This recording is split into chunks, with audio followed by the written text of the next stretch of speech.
Uongozi wa Yanga unaendelea na mzunguko wa klabu ya Songo United ya Afrika Kusini kuhusu hatima ya mshambuliaji Andry Boyole ambaye yupo kikosini hapo kwa mkopo. Mazungumzo hayo yanalenga kusitisha mkataba wa mkopo kwa mchezaji huyo mapema kutokana na ushindwa kuendana na mahitaji ya kiufundi ya timu hiyo ya Jangwani.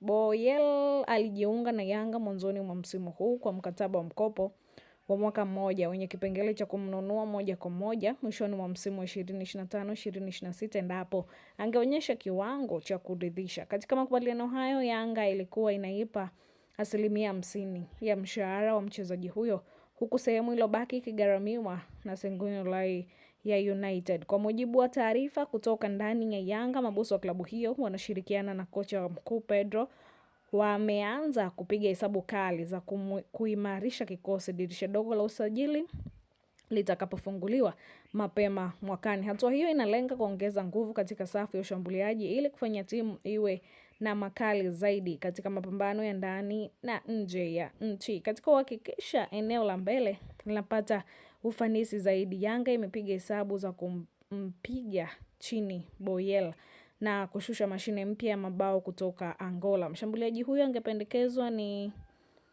Laurindo Dickson Maria ule Dupe ambaye pia ni mchezaji wa timu ya Afrika taifa ya Angola na anatajwa kuwa na uwezo mkubwa wa kufumania nyavu. Chanzo cha kuaminika kutoka Yanga kiliambia Gift Online TV uongozi pamoja na benchi la ufundi umekubaliana kwa Boyoli hatakuwa sehemu ya mipango ya timu hiyo imara itakaporejea kutoka mapumziko.